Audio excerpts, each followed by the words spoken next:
Hello and welcome to episode 261 of the Casual Try Hard podcast. I'm Brian, And I'm James. and James is coming to you from the garage. From the garage. In If you living really- color, from the garage. If you send your request for 3D printed objects to him, he can get his printers fired up in the back here. Yeah. So we're going to be talking about the limited archetypes for Murders at Karlov Manor. Yeah.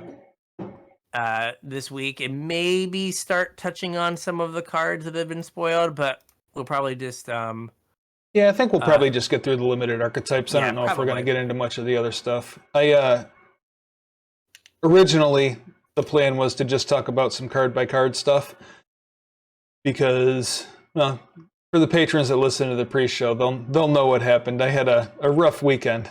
yes. And that is why I'm banished to the garage currently.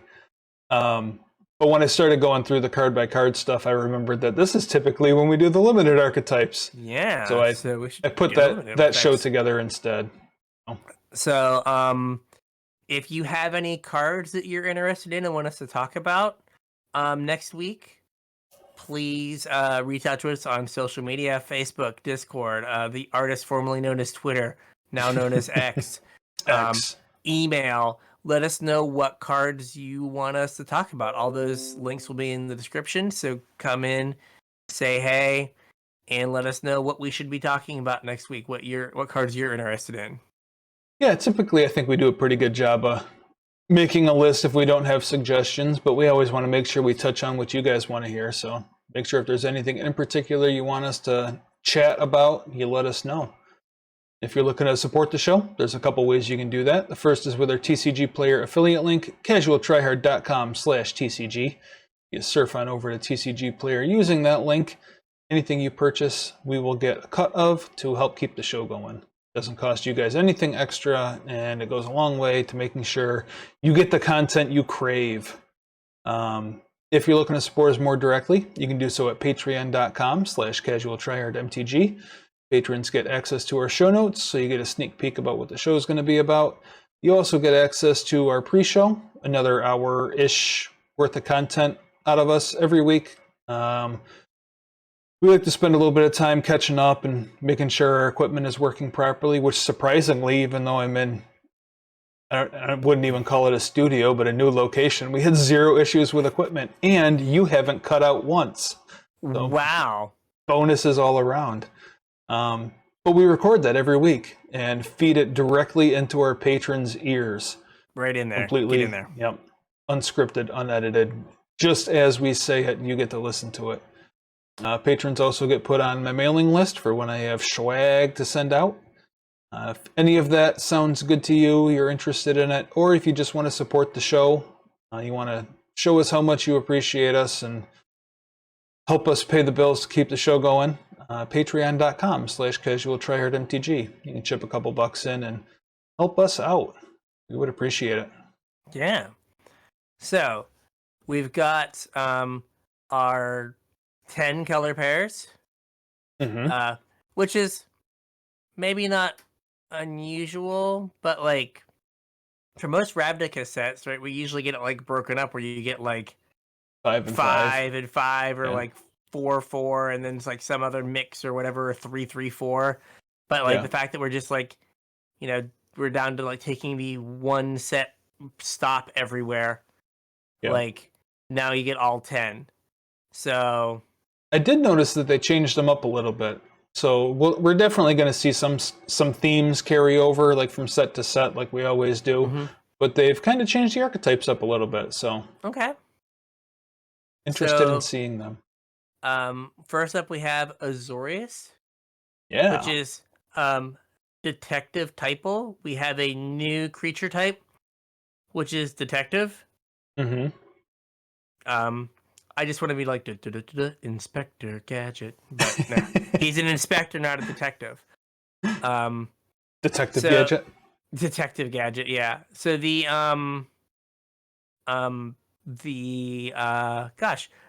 signpost uncommon for blue white is Private Eye, which is 1 blue white for a 3/3. So I mean, remember when like It's pretty one aggressively blue-black- costed for, especially an Azorius creature. Yeah, usually that would be like a 2/2. Other Yeah. detectives you control get +1/+1, and whenever you draw your second card each turn, target detective can't be blocked this turn, so it can target itself. That's some awesome flavor text also. Yep, it's a vase, all right. Yeah, there we go. Good job, buddy, with your like quintuple magnifying glass there. Yeah. Yeah. I would think that like a being with one giant eye as your head probably wouldn't need a magnifying glass, but You would hope not. You would hope that like that eye was really good. yeah. Like imagine you get like It's a homunculus for those of you that aren't a viewing us on homunculus the YouTubes. a homunculus detective. Imagine you get like a cataract and your whole face just turns like white, like Gray. Just like, oh man, yeah, gray. It's like So it's kind of got like. So there's a lot of when you draw your second card this turn stuff sprinkled throughout the set. Mhm. So there's a lot of things that like don't specifically call out clues, Yeah. but you can do because there are clues. So like Mhm. the draw your second card this turn is you've cracked a clue on your turn. Right. And so there's like some clue synergies in blue, which is where I think where they're like, okay, like you can get detective stuff and we'll throw some clue stuff on because you're gonna have a bunch of clues anyway. Well, I mean, I think that's like a theme for detectives in general, regardless of what color they are. Yeah, is they that have they're clues. looking for clues. They have clue synergy. Mhm. So, like being detective typal, I still don't like the way that feels when I say it. Yeah. But being detective typal kind of leads you into having some clue synergies. Mhm. So, and there are a reasonable number of things that are detectives in the set. Like, I don't Yeah. think you'll be like scraping the bottom of the barrel for like, your 7th detective.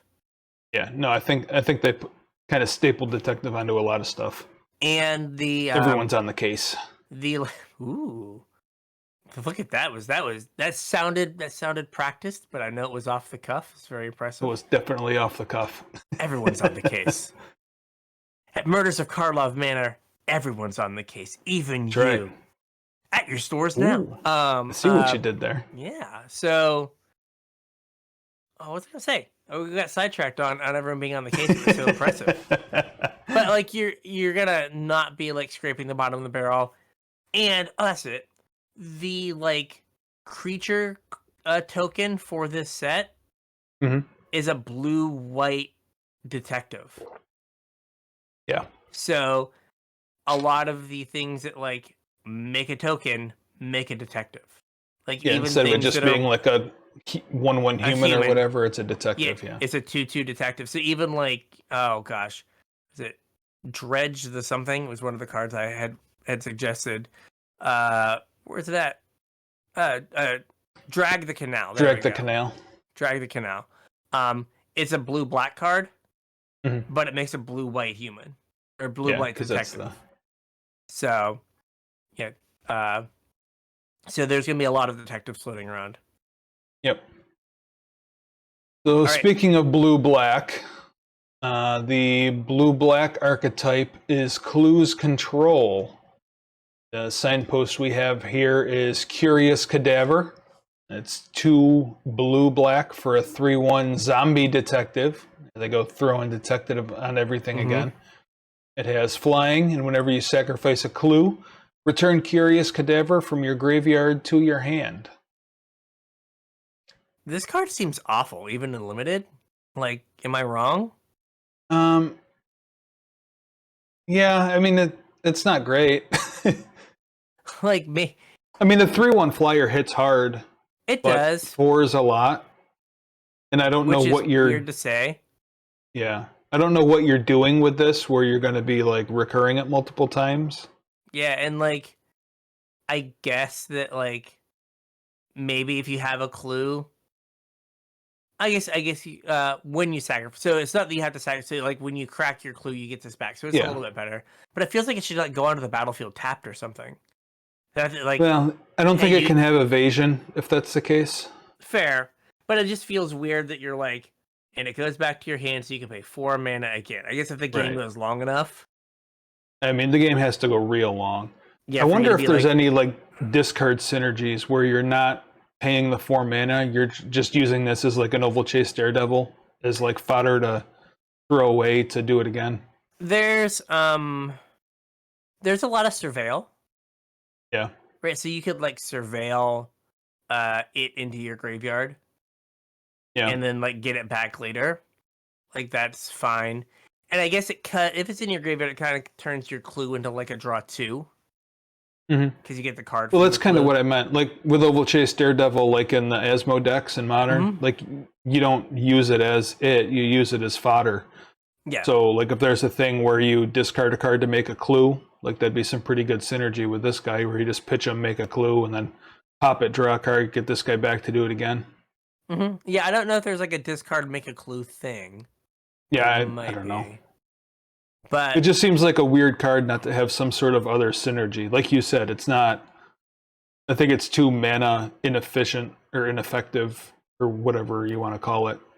Yeah, to be good at face value. Like it feels like it's a mana too much for the front side. For like the 3/1 flyer, like that is like you think Brazen Borrower, Elite Spellbinder. I know those are like mythics and a rare, but those are 3 mana 3/1 flyers. And like most like or is it the Snapping Drake? It's like the audio got weird. Yeah. My mic shut off. Yeah, my mic shut off.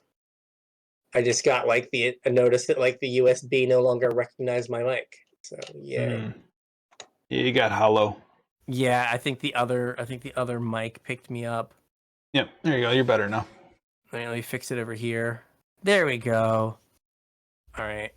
I don't know where I was, but we'll fix it in post. Yep. So like 11. Let me make a note here. 11:31. Fix audio. Okay. Excellent. Okay. It was a Snapping Wing Drake or something like. There's a like kind of a common 4 mana 3/2 flyer. Yeah. And so like a gold 3/1 flyer that like has some recursion, but you get the joy of just spending 4 mana on it again. And there's like a bunch of like 1/1 spirits flying around too. Right. Makes like this especially bad. Like also makes it feel real bad. So yeah, I don't know. I mean, the archetype might be fine where you just like, get a bunch of clues and like have all your card advantage like on the table. Like, if this game goes to turn 12, I am going to bury you because I have like 6 clues sitting here that I've like acquired through other means. But like, and like maybe that's what this card's trying to tell us is like not exactly that this is what you want to be doing, but that like you're trying to play a long game. Like we're looking at signposts, right? Like what are these cards trying to tell us? You're trying to play a long game because this is obviously not an aggro card. You're trying to get synergies with clues. Maybe it's a detective. You have some detective synergies, but you're definitely looking to play a long game. Yeah, or like, hey, trade this off early, and then like on turn 6, crack like when you have 6 lands, crack your clue, play this again, trade it off for something else. So like, it's kind of a reusable removal spell. Well, I mean, you play it on turn 4. You're not really trading it off early, but yeah, I know what you mean. Yeah. Trade it off at the first first time you can, your first opportunity, and then get it back later and use it again. It might be like that, where you're just like hopefully grinding them out, and then eventually like a 3-power flyer once they kind of have like no cards can kind of end the game. Yeah, it's a reasonable clock. Yeah, just at like face value, this card just feels like yuck. Yep. But all right. Next up, we have Rakdos. The Rakdos archetype is Suspect Aggro. Imagine that. Black-red is an aggro archetype. Couldn't imagine. Lies. Our signpost here is Deadly Complication. It's 1 black-red for a sorcery.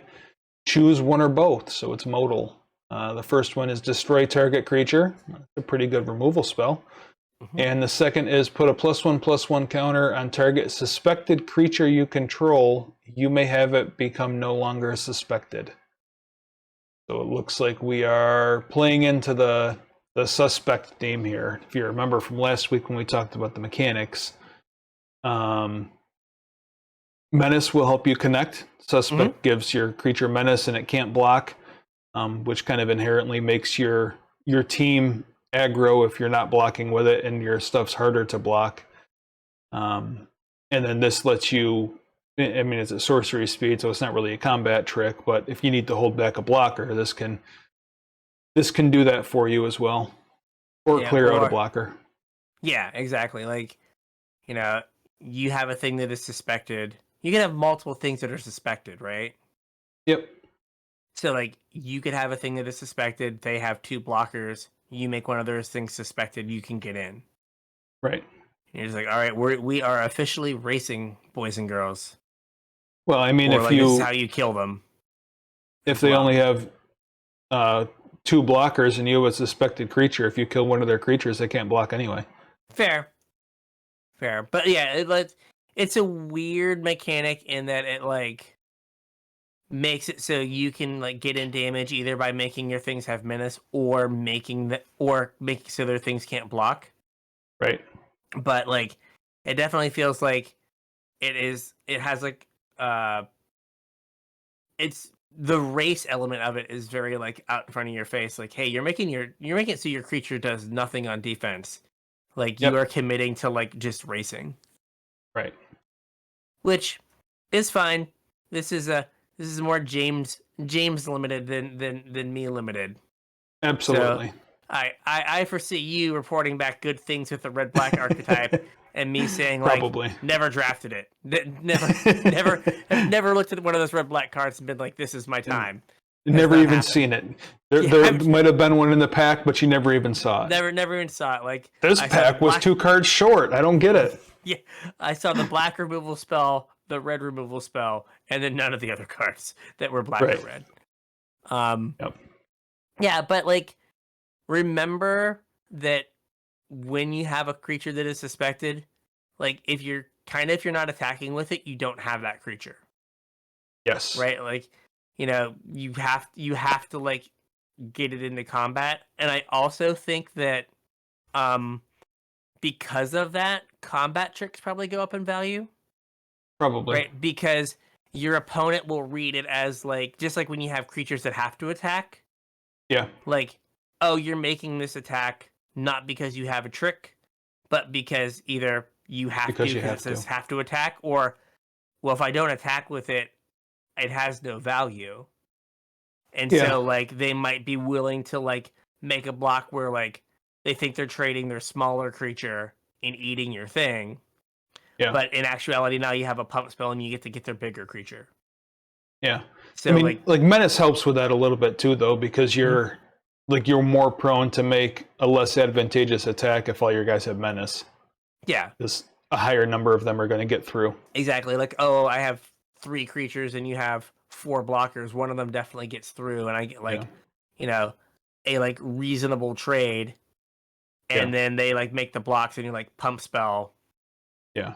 And now you either don't trade or you get like you get the 2 for 2 them. Yeah. We also haven't seen the whole set yet, so I don't know what else is all out there. But Menace also makes Death Touch go up in value. Like if Menace is kind of a key mechanic in the set, which it is here, anything with Death Touch is probably going to be a 2 for 1. So just keep that in mind as well. Yeah, that's definitely a good thing to keep in mind. Yep. Up next we have Yeah, I fooled you here because when I wrote the show notes an hour before we started recording, this guy wasn't spoiled yet. Yeah, so it was just not here. So Gruul is big disguise. This enters our like disguise portion of the program. So these are our big boys in disguise. Yep. And so the card for this is Tin Street Gossip. It's 2 red green for a 4/4 vigilance. It has tap, add red green. Spend this mana only to cast face down spells or to turn creatures face up. Yep. So, I mean, a 4 mana 4/4 is reasonable, fine stats. Yep. It having vigilance is cute. It's nice on a mana dork. Yeah, but you like get to get into combat and then use that mana to flip one of your face down creatures. Right. So like they have to decide like, am I blocking the gossip or am I blocking the other thing? And the gossip still gets to flip it, which is nice. We had talked about how before that, like, you know, disguise kind of works, kind of doesn't work with morph, but like specifically having things care about things being turned face up or being cast face down allows them to work with like morph. Right. And I have noticed a lot of the cards that are spoiled don't necessarily care about disguise, but care about either being face down or face up. So like you can, you know, for the all important, I'm going to make a disguise commander deck. It'd be Transformers, right? Yeah, or like a face down face down deck. I mean, I don't know. We'll have to ask if there's if there's enough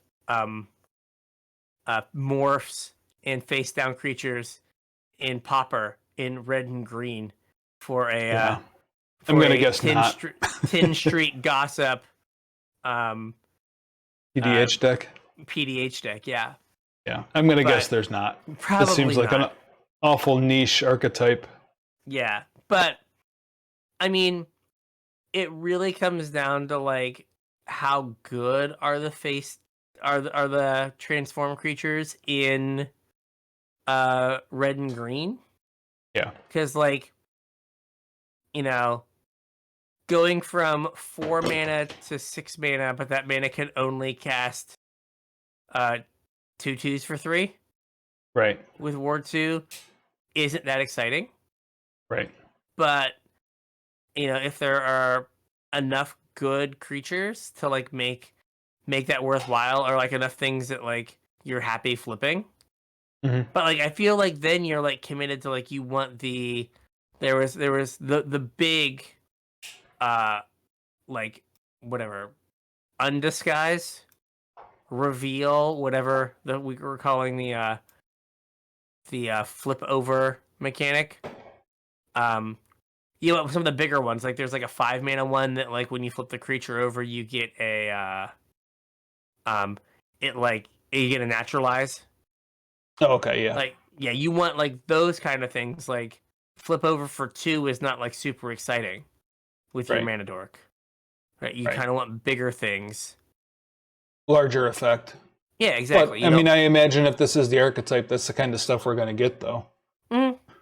I know there was a rare, I think, that was spoiled today that was if a face-down creature goes to the graveyard or something, you return it to the battlefield face down and then flip it. Yeah, it's a red-green rare mythic. Yeah, I think it was a rare. And like it had like a bunch of text.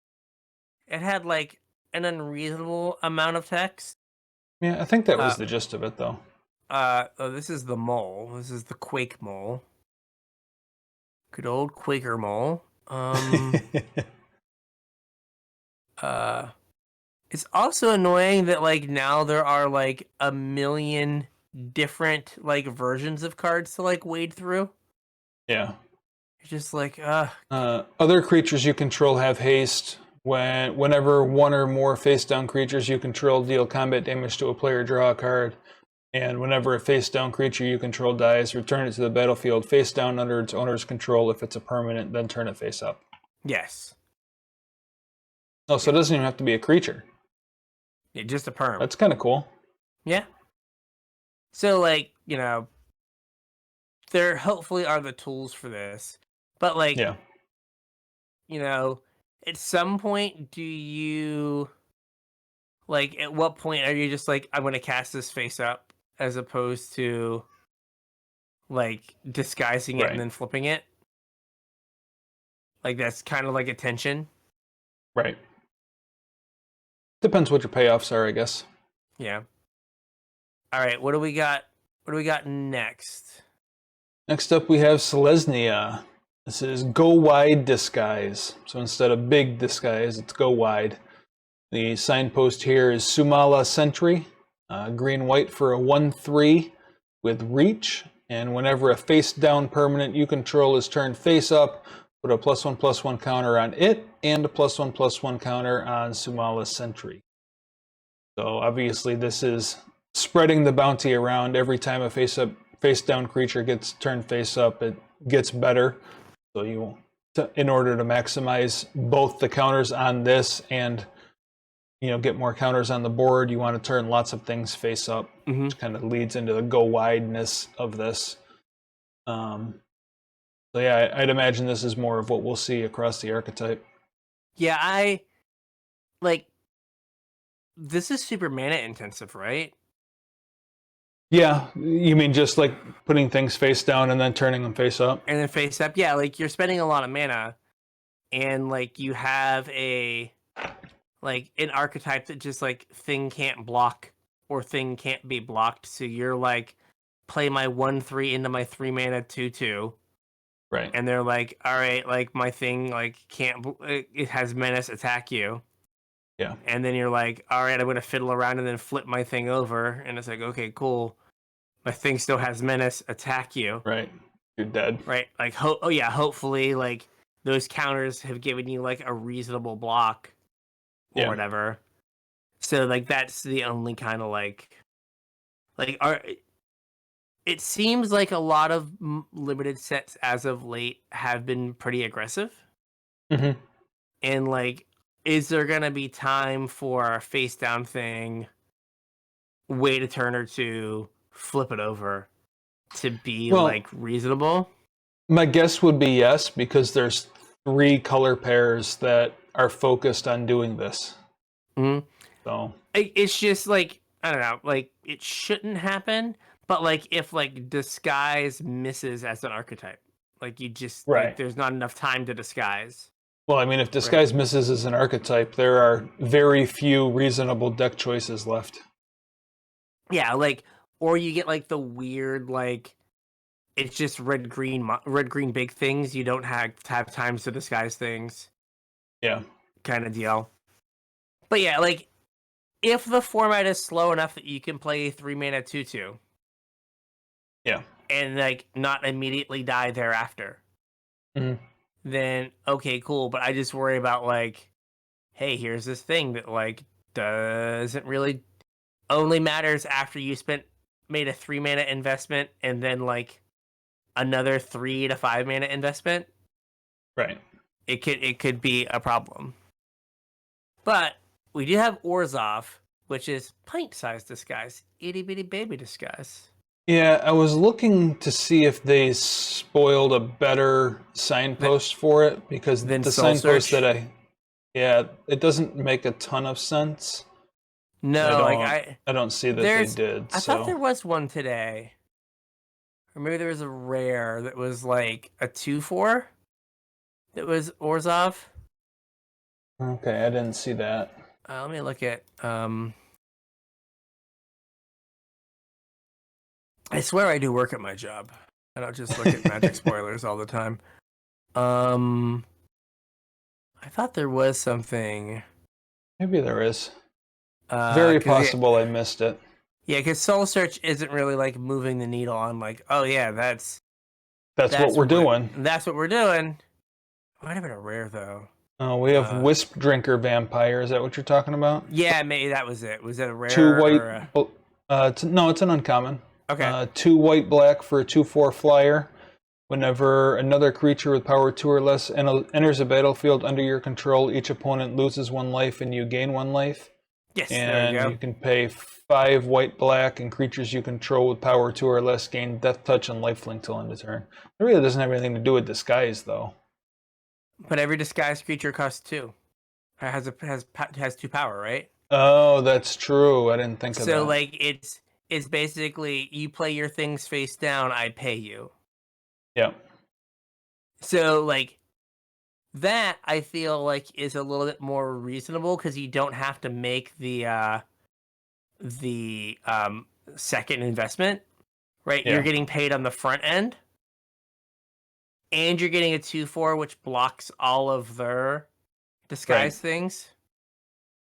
Um, so you do have you have a speed bump, and you're getting paid off on the front end, and it's giving you the time Yeah. to flip your stuff, right? You like gain 2-3 life. Now you have a Yeah. little bit of a cushion that you can now flip your stuff over and do that thing. Yeah. It's also like not terribly off curve. Like if you're trying to block their disguises, like being, them playing a 3-drop and then you playing your 4-drop that conveniently blocks well. Well, like getting you paid off on your next Yeah. disguise thing or whatever. Yep. So like this feels a little bit better, maybe a little bit more like reasonable to be the archetype or to be the disguise archetype because you're not having to like do the second part. Invest a ton of mana, yeah. Yeah, it's like do the first part, and then if the game has gone long, you have a mana sink. Yep. I do believe, since we're talking about disguise stuff, that they are following the cons like rule of 5. Probably. So we talked about it in the cons episode, but basically, there are effectively unmorph costs that are less than 5. But when those happen, the creature that flips over loses to a disguised creature or trades. Right. Trades. Right. Yeah. It's a 4/2. Right. It's like I blocked your 2/2 with my 2/2. I'm gonna undisguise mine. It's for less than 5 mana, it still dies. Right. But if they have more than 5 mana up, or they have 5 mana or more up, when they do when they flip it over, it will it can eat your thing. So it'll flip to a 3/3. Yep. And it'll eat your thing as opposed to flipping to a 3/2 and trading. Right. So that's just something to keep in mind if your opponent attacks with like a disguised creature and they only have 4 mana. You can feel pretty safe blocking with your disguise. Yeah. Pretty much guaranteed. Yeah. But unless they got a combat trick or something. I mean, then you're just in like regular, like limited combat. Regular combat. Like, it's a 2/2 versus their 2/2. But if they have like 5 or 6 mana open, you have to think like, well, if I make this block with my 2/2, it'll probably get eaten. Yeah. So just a thing to keep in mind with our disguise stuff. Yep. Our disguise overlords. Next up is, I think, one you're going to be interested in. Mm-hmm. This is the Izzet archetype. And it's kind of a weird one for Izzet. It's Artifact Sacrifice. Mm-hmm. So the signpost we have here is Gleaming Gear Drake. Blue-red for a 1/1 Drake with flying. When it ETBs, Investigate. Wow, that seems solid, like all by itself right there. Yeah. And whenever you sacrifice an artifact, put a +1/+1 counter on Gleaming Gear Drake. This card actually seems good. It does. Like it is if you think about it, 4 mana 2/2 flyer draw a card. Like on the installment plan. Which is good, and especially with there being other things that care about clues being sacrificed. Mm-hmm. Right? Like it's better than 4 mana 2/2 draw a card because you might get like additional triggers from other things that care about artifact sacrifice. I mean, this also gets pumped for sacrificing treasures. Like if you have 2 treasures and you cast this thing and then use your treasures to pop your clue, it's a 4/4. And you drew a card. And then There is Detective Satchel. I don't know if Yeah, you saw this one. It's I didn't. two blue red for an artifact. Yeah. When it enters the battlefield, you investigate twice. Okay. And then it has tap, create a 1/1 colorless Thopter artifact creature token with flying. Activate only if you sacrifice an artifact this turn. Nice. So like they have two like artifact like enablers slash payoffs. Like because these are both like they both enable the Right. sacrifice and they pay it off. Like they Right. do both halves of it. Right. So like this will be like this will probably be pretty good. Like cause Mhm. like think about, it's one extra mana, so it's not a great comparison, but like how good Thraben Inspector was. It Right. was like a 1 mana 1/2 that like you got to draw a card from later. The fact that this is a 1 mana 1/1 or 2 mana 1/1 flyer that becomes a 2/2 when you draw the card.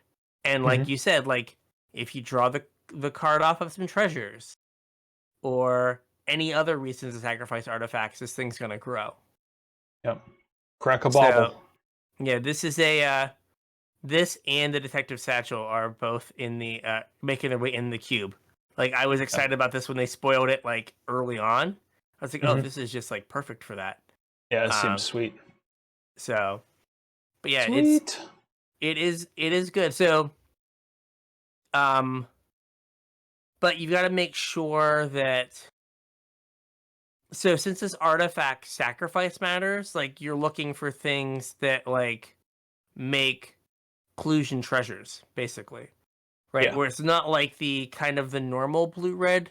Like they've had like some blue red artifact themes where it's like you need critical mass because like in Ixalan, like Captain Larry or whatever it was, Mhm. um, like it wanted like artifacts to enter the battlefield. So like you wanted all the like cards in your deck to be artifacts, Right. right? Because everything cared about artifacts entering the battlefield. Yep. This, it's just you just like a like 3 mana 2/2 that makes a clue Mhm. is a perfectly fine card for this. So you don't Absolutely. need a critical mass of artifacts to make this archetype work. You just need a critical mass of things that make that make sacrificable artifacts, whatever those might be. Yep. Yep. Seems like a good archetype. I'm interested Yeah. in trying this one out. Mm-hmm. Like it could be fidgety, but it might be fine. I don't know. I mean, based off of this card and the Detective Satchel or whatever that you were just Mm-hmm. talking about, it doesn't seem really fidgety at all. Like it just seems pretty straightforward. Well, what I mean it, is like when it's like card doesn't do a thing unless you have another thing to enable it, but yeah, these both come with the enabler stapled onto them. yeah, they do both ends. Because like you could like Detective Satchel and then like on 6 mana Detective Satchel sack the clue, make a 1/1. Yep, Like it's taking care of itself. yep, But like you could definitely be in a situation where you don't end up with a bunch of things that make clues. Like if like those are like hotly contested, yeah, right? Like if you end up short with just like some like 3 mana 2/2 flyer, no, doesn't make a clue. Well, right, then like your cards don't do nearly as much. But you just have right. to be really careful about like making sure you get that critical mass of clue makers. hmm I have a feeling that's not going to be that difficult. Should not be too hard, no. Yeah. All right. Next up, we have Golgari. They're calling this archetype Gravebreak. I don't know Okay. why they're calling it Gravebreak, other than I assume Golgari is always doing something with its graveyard. So Calling it the Graveyard Matters is you can't do that for every set. You gotta so it's Gravebreak now. Yeah. The signpost we have is Insidious Roots. This is also one that was not spoiled at the time of writing, or wasn't on the main page at time of writing. Mm-hmm. It's black green for an enchantment. And creature tokens you control have tap, add 1 mana of any color. That seems pretty strong all by itself.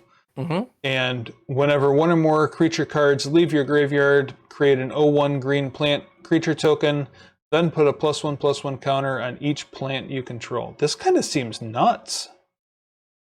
Yeah, I mean, with the whatever, discover evidence, is that what it is? Collect evidence. Collect evidence. I will remember what it's called eventually. Right, like you like sacrifice a creature and then you get a plant and then it grows all of them. Yeah. Like that seems like a lot. And then the other green black card that also doesn't seem to have anything to do with the graveyard is Crawl Whipcracker. Yeah, I didn't mention that one because it didn't seem to have anything to do with the graveyard. It fits at all. I was like looking for another green black card. Yeah. That is that like would make sense for graveyard matters, but I can't really find one. But like this is like if you have the fact that like it makes the tokens that then tap for mana. Yeah. Right, like you just need a way to like eat your graveyard. Mm-hmm. And there are some like what is it? Of course it's sideways. Well, you don't even have to eat your graveyard. This cares about things leaving your graveyard. So your Curious Cadaver triggers this. Mm-hmm. Your Narcomoeba triggers this. Not that that's in this set, but anything that's leaving the graveyard. So like Gutter Bones would trigger this, or things that go back to your hand. Well, there's a Cease Desist. I don't know if you saw this. It's like it's a split card. It's 1 green black. Cease is 1 green black hybrid. Exile up to 2 target cards from a single graveyard. Target player gains 2 life and draws a card. So like you could just like exile a creature from your graveyard with that, draw a card, get an 0/1, get counters on it, because like you get like the plant is a 1/2 effectively, right? Yep. Yeah, so like exile a creature, make a 1/2, gain 2 life, draw a card is not terrible. Yeah, it seems pretty good. Another thing that you might want to, I don't think we've seen one spoiled yet, but another thing that's common specifically in Ravnica sets is it seems like we typically get some sort of put a card from your graveyard on the bottom of your library, and like that would trigger this. I thought we had. Did we get one? No, I thought there was like the 5 mana like golem that you pay 2 and you put. No, I was wrong. We don't have that yet. But you're right. We do usually get something along those lines. Yeah, and that makes this card nuts because you can just keep doing it. Yeah, just like slowly loop them, like kill. Yep. Like trade a thing, put it back on the bottom, get a plant and a bunch of like. By the time you get like your 3rd plant, you probably feel like you're getting paid off. Oh yeah. Like I mean, you might even feel like you're getting paid off. It might even be 2. I guess you have like a 2/3 and a 1/2 out of it. And they both tap for mana? Yeah, maybe 2. But like somewhere around in that area. Yeah. But it is like there aren't other plants that I've seen in there's one. There aren't like a ton of plants. I think for the most part plants are tokens. I mean there's a few exceptions, but typically things that are plants are labeled elementals, not tokens. Or not plants. Well, here's a plant elemental. Oh, there you go. So there's 2. I'm like just scrolling down the green cards to see like are there a bunch of plants, and there aren't a ton. Yeah. I mean,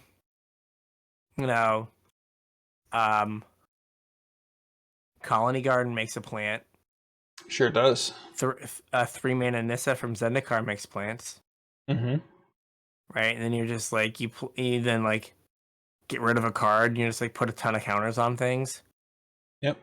What Avenger of Zendikar wants to have plants to put counters on. It does. So does whatever the new one is. The red green one. Yeah. Phylath or something. Yeah, something like that. But yeah, no, this one's interesting. Like, it's kind of a like, there has to be enough stuff. There has to be enough things that get stuff out of your graveyard. Yeah. Right. Like, I worry that in Constructed and in Limited that collect evidence might be a trap. Yeah, you don't think it's going to be strong enough? Like, you always run into like when cards have a fail case. Yeah. People like avoid them, and it's like, well, like the cards are like you may collect evidence and then do like it's like kicker, Yeah. collect evidence. Like if the front half isn't good enough, right? Like then The card's like, not good enough. The card's not good enough at all. Yeah. So like just like are the green black collect evidence cards? I think that's what you're supposed to like. I think you're supposed to like self mill and then like collect evidence. Probably. Or like, is that going to be like good enough? Yeah. Right. Like, or are there like a couple like creatures that are like whatever, landfall, get it back, like yeah, blood gas or whatever. type. Or, yeah. Or like pay a certain amount of mana, put it back in your hand. So like like you said, reassembling skeleton or something. Yeah. Like those kind of things, and like, okay, this works. Yeah. Right. Like a couple like reassembling skeletons that no one really wants themselves. Right. And then you like took one of these early and then like reassembling skeletons like a second pick level card for you that you get pick 10. Right. And you're like, okay, like now this is coming together. But if there aren't a lot of those kind of cards, and you're like relying on like exiling the cards out of your graveyard, it might not be good enough because like it can't keep itself going. Right. Right. Like this seems like a card that you set up an engine for. Oh, for sure. Like, it very, very much unlike the last one that we talked about, the Drake, where it's both halves baked in. This is only one piece of an engine. Yeah, you need the other half. Yeah. And you need that other half to kind of have like for no one else to want it. Yeah. Right, so that you can get it really late in the draft, and you're like, oh, I got all this like great black removal. Right. And then you just built a solid mid-range deck, and then you get to, like you said, 10th or 11th pick. Yeah. So, all right. What do we have for Boros? Boros is Battalion, I guess. I didn't remember what Battalion was. Battalion is not actually called out here, but it was called out by name in the article. Mm-hmm. Battalion is attacking with 3 or more creatures. That was what is his name? The little goblin that gives everything like first strike and can't be blocked by tokens. Oh yeah, the Legion Loyalist. Yes, there we go. Yeah. So the signpost for Boros is Meddling Youths. We talked about this card when we talked about mechanics. Yeah. This is 3 red white for a 4/5 human detective. Stapling detective on there. It has haste, and whenever you attack with 3 or more creatures, investigate. So Boros wants you to be aggressive. Obviously, attacking with 3 or more creatures wants you to be aggressive. Also probably go wide, even though it's not specifically called out here because you want to make big attacks. This is obviously paying you off with a clue. Yeah, which is like a little awkward because a clue is typically more of a like go long thing. Like, hey, we're trying to end the game really fast. Here's a clue. Enjoy. Well, I mean, this is a 5-drop. It's going to be like the top of your curve. Yeah, it's going to be like the last thing you play. So I guess like you're trying to then perhaps gas back up after that. Right. So, and like, this and some other Battalion cards may not require you to attack with it. Right. So like if you need the clue and you have like 3/1/1s and they have like a 5/5. you can like play this attack with the 3/1/1s, get your clue, Mhm. and still have like your 4 or 5 chilling out. This archetype probably also plays pretty well with the like the red suspect cards. Mm-hmm. Because you're wanting to go wide. And like a card like this, like again, is more fuel for like sack an artifact. Yeah. But yeah, like the suspect things where you're like, oh, make a thing. There's like that enchantment. This like enchanted creature gets +1/+0 and becomes a suspect. Yeah. Like that's like that works. Like that plays. Yep. So yeah, it'll be interesting to see like if like I always just feel like the aggressive decks have been like just kind of like really good as like a default as of late. So like this might be the same thing where like again, this is another mechanic that doesn't do anything unless you're attacking. So there are like 2 mechanics that are just like I don't matter unless you attack. Yeah, I mean that's also kind of at odds with the 3 mechanics that are like, let's play an off-curve creature and then dump some more money into it to flip it. Yeah, let's play a 3-mana 2/2 that was like okay when cons came out 8 years ago. Right. But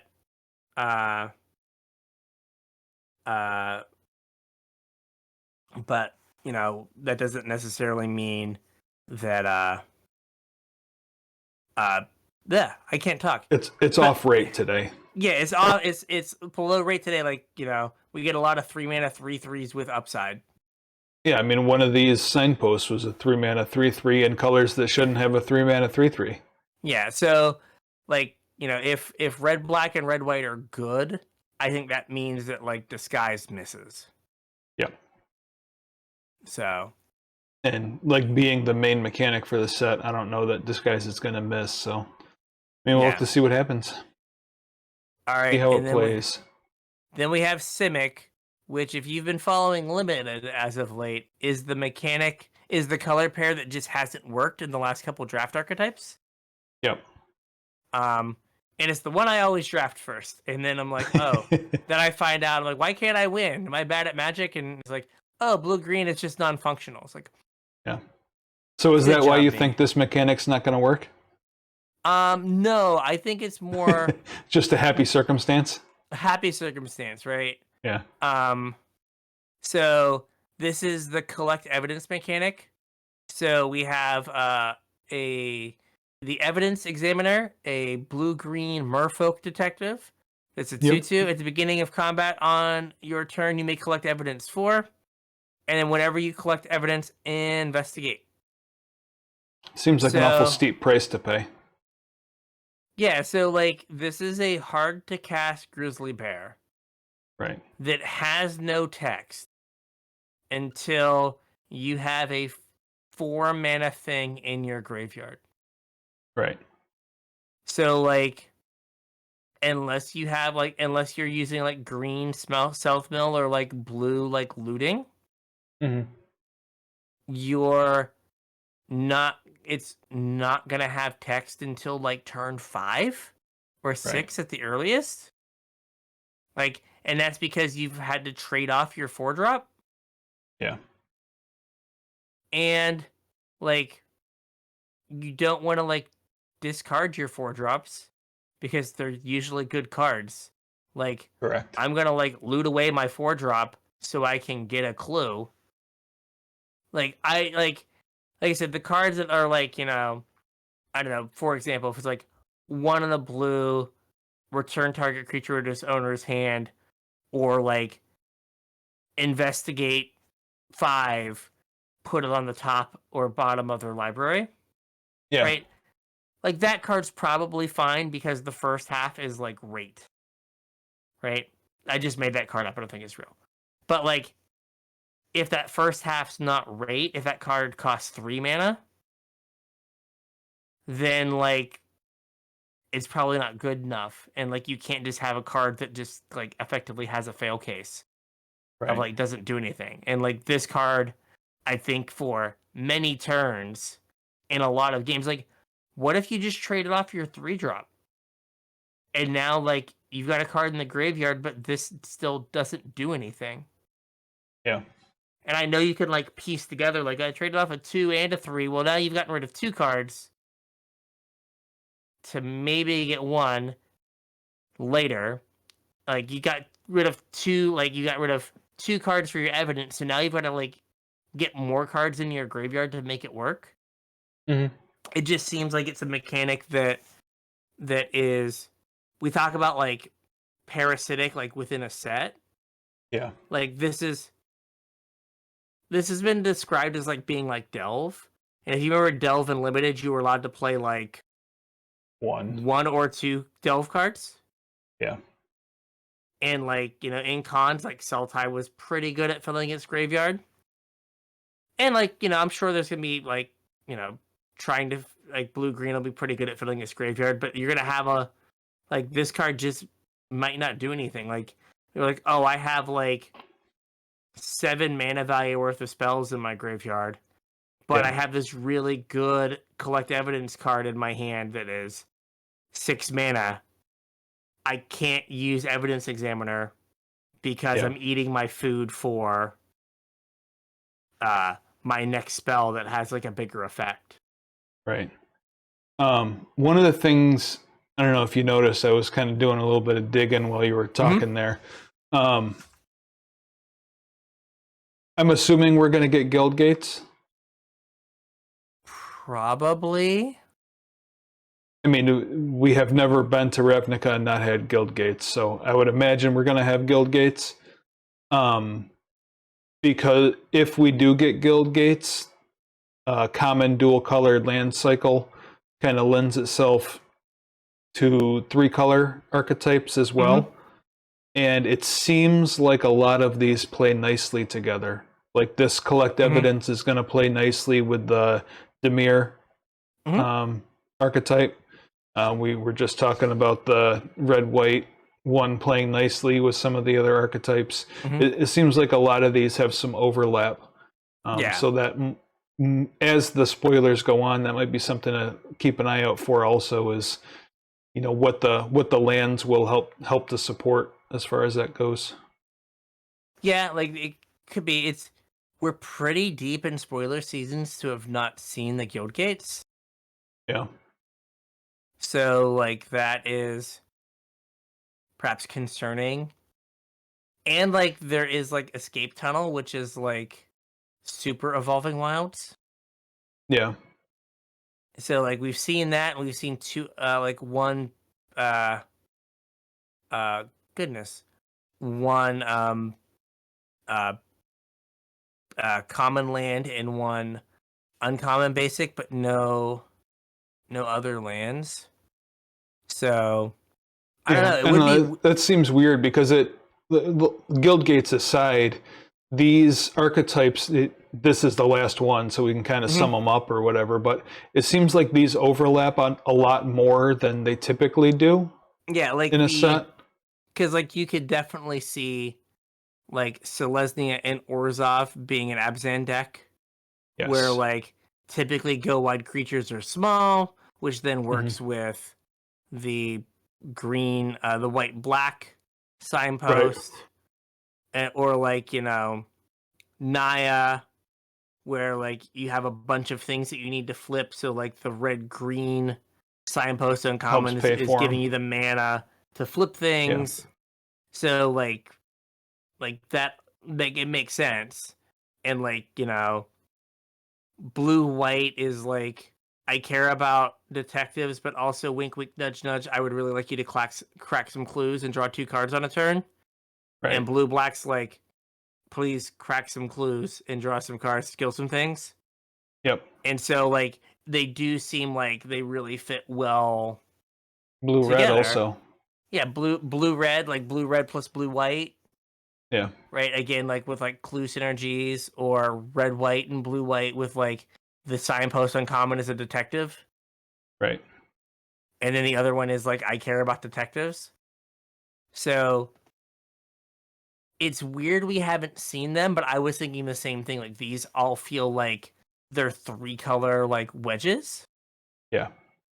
And, like, this could be, though Strixhaven was only like 5 2-color pairs. Mhm. Like Strixhaven, like the best deck was Teamer. Like it wasn't even Right. close.